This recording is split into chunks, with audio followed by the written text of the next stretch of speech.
اور ایک حدیث پیش کرتا ہوں۔ 3 صحابہ آئے حضرت عائشہ رضی اللہ عنہ کے پاس کہ اللہ کے نبی کی رات کیسی ہوتی ہے، تو انہوں نے فرمایا کہ سوتے بھی ہیں اور اٹھتے بھی ہیں، نفل بھی پڑھتے ہیں، بلکہ آپ کی بہت خوبصورت عادت تھی، جب آپ تہجد سے فارغ ہو جاتے تو یوں کر کے لیٹ جاتے، ایسے کر کے، اور حضرت عائشہ رضی اللہ تعالیٰ عنہ بھی اٹھ جاتی تو آپ ان کے ساتھ اسی حال میں باتیں کرتے، گپ شپ لگاتے۔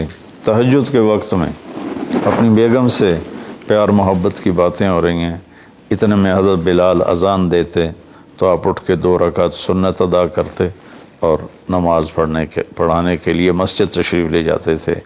تو اتنی اعتدال کی لائف تھی، ہنسی مذاق فرماتے تھے، اور حضرت عائشہ رضی اللہ عنہ کو لقمے بنا کے کھلاتے تھے، ان کو آٹا گوندھ کے دیتے رہے جب تک حضرت عائشہ رضی اللہ عنہ کو آٹا گوندھنا نہیں آیا، کہ وہ چھوٹی عمر میں ان کی شادی ہوئی تھی۔ تو انہوں نے جب یہ سنا تو کہنے لگے وہ تو اللہ کے نبی ہیں، وہ تو کچھ بھی نہ کریں، بخشے بخشائے ہیں، ہمیں تو کچھ کرنا چاہیے، کیا کریں؟ ایک نے کہا میں ساری رات نہیں سوؤں گا، نفل پڑھوں گا، کتنی اچھی نیت کی ہے۔ دوسرے نے کہا میں ساری زندگی روزے رکھوں گا، کبھی افطار نہیں کروں گا، کتنی اچھی نیت ہے۔ تیسرے نے کہا میں شادی نہیں کروں گا، بس اللہ کی عبادت کروں گا اور اللہ کے راستے میں جہاد کروں گا، کتنی اچھی نیت ہے۔ آپ کو پتہ چلا تو آپ نے تینوں کو بلا لیا، تو آپ نے ان کو ڈانٹ پلائی،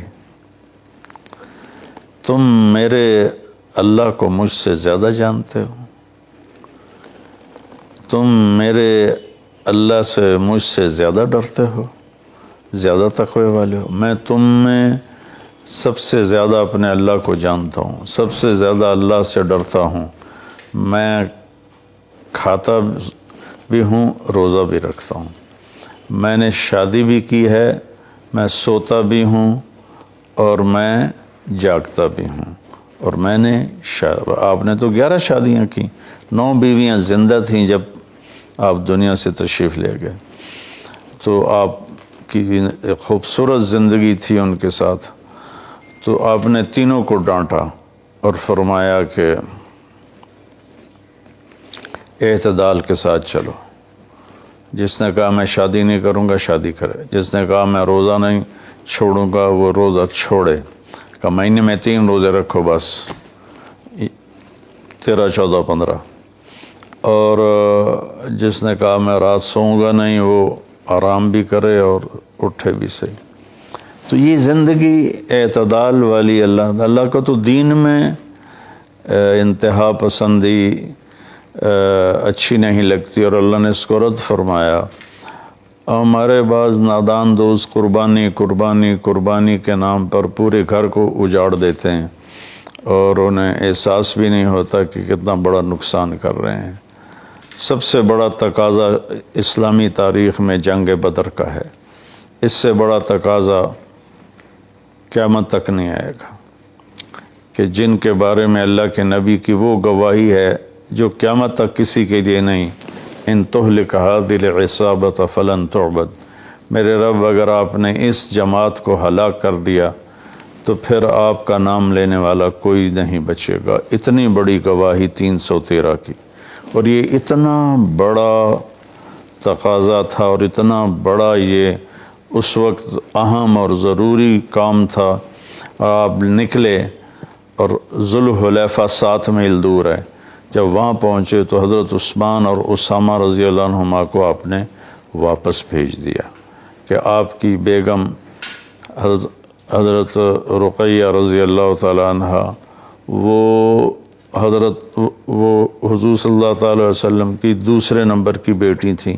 حضرت زینب پہلے نمبر پر، حضرت رقیہ دوسرے نمبر پر، کلثوم تیسرے نمبر پر، حضرت فاطمہ چوتھے نمبر پر۔ تو بیمار ان کو چیچک نکل آیا تھا، تو ان کو وہاں سے واپس بھیجا کہ جاؤ تم رقیہ کی تیمارداری کرو۔ وہ جنگ بدر میں شریک نہیں ہوئے، میرے نبی نے واپس کیا، لیکن جنگ بدر کے شریک صحابہ میں ان کا نام لکھوایا، دونوں کا۔ جب ہم بدری صحابہ کی فہرست کھولتے ہیں تو اس میں اسامہ اور عثمان رضی اللہ عنہما دونوں کا نام ذکر ہے، اور مال غنیمت میں ان کا حصہ بھی رکھا آپ نے۔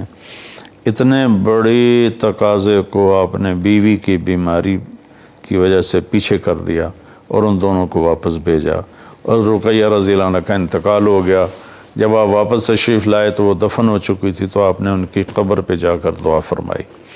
تو میرے بھائیوں، دین میں بھی اعتدال ہو، دنیا میں بھی اعتدال ہو۔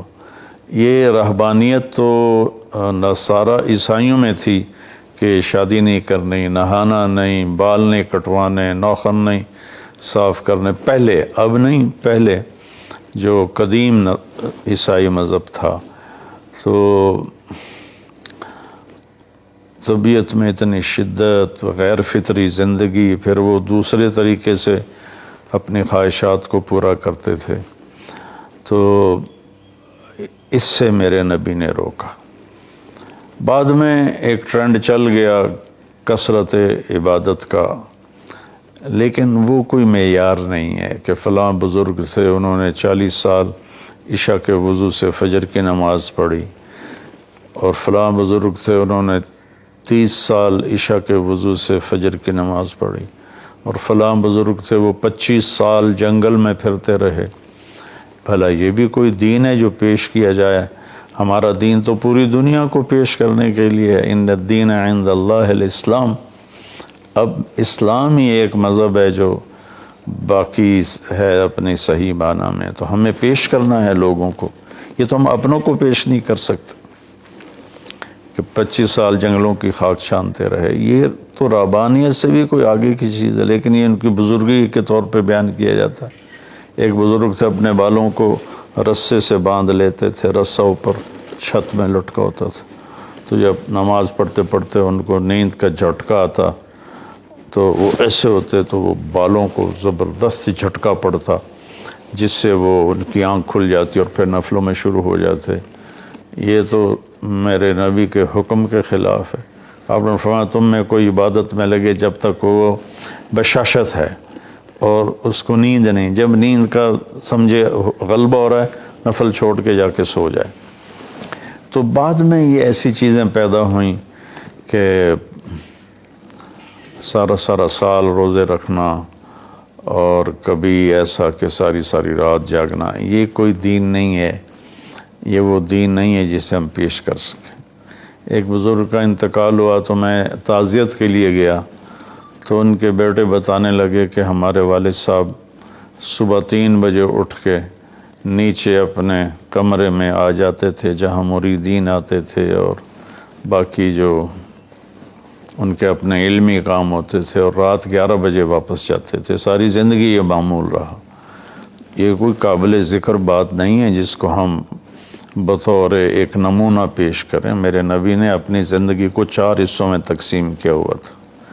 ایک حصہ لوگوں کے لیے، ایک بیوی بچوں کے لیے، ایک اپنی ذات کے کاموں کے لیے۔ آپ اپنے کپڑے خود دھوتے تھے، 9 بیویاں تھیں، آپ اپنے کپڑے خود دھوتے تھے، اور ایک حصہ آپ نے رکھا ہوا تھا اللہ کے لیے۔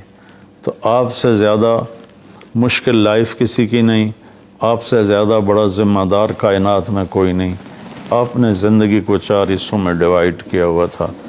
تو اگر ہم دنیا میں لگتے ہیں تو حلال حرام بھول جاتے ہیں، جھوٹ سچ بھول جاتے ہیں، دھوکہ دیانت کو بھول جاتے ہیں، اور دین میں لگتے ہیں تو بچے بیوی بھول جاتے ہیں، اپنے کام کاروبار بھول جاتے ہیں۔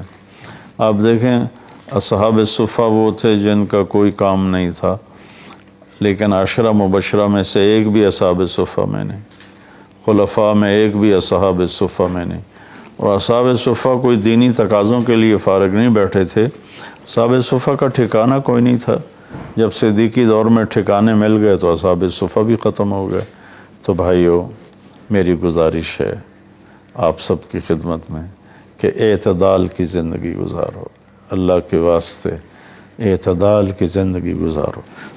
ایک صحابی آئے، بڑے مالدار تھے، کپڑے ان کے پرانے بھی تھے اور بڑے گھٹیا قسم کے تھے اور میلے بھی تھے۔ آپ نے ان سے فرمایا کیا ہوا، غریب ہو گئے ہو؟ کہا جی نہیں۔ آپ نے فرمایا تو اللہ نے جو تجھے دیا ہے تو وہ چاہتا ہے کہ اللہ تیرے اوپر اس کا اثر دیکھے، اٹھو جا کے کپڑے تبدیل کر کے آؤ۔ آپ نے ان کو واپس بھیجا، ان کے کپڑے تبدیل کروائے۔ تو یہ کہ کسی کو اللہ رزق دیتا ہے، وہ اچھے کپڑے پہنتا ہے، اچھی سواری استعمال کرتا ہے، اچھے گھر میں رہتا ہے، اپنا کاروبار دیکھتا ہے، اس کو دنیا داری نہیں کہتے۔ دنیا داری تو جھوٹ اور فراڈ اور حرام اور رشوت، جتنے غلط راستوں سے جو جانا ہے کاروباری زندگی میں، یہ دنیا داری ہے۔ عبد الرحمن بن عوف رضی اللہ تعالیٰ عنہ نے وراثت میں اتنا سونا چھوڑا کہ بچوں میں تقسیم کرنے کے لیے وراثت کو کاٹتے کاٹتے آریاں ٹوٹ گئیں۔ 1000 گھوڑے، 10,000 بکریاں اور 1000 اونٹ، یہ مال مویشی ان کے پاس تھے، اور زمینیں الگ تھیں، لیکن وہ 10 بڑے صحابہ میں ہیں، ٹاپ 10 صحابہ میں ہیں۔ تو بھائیو، رمضان کا مہینہ ہے، اللہ سے مانگیں کہ اللہ ہمیں اعتدال والی زندگی نصیب فرمائے۔ السلام علیکم ورحمۃ اللہ۔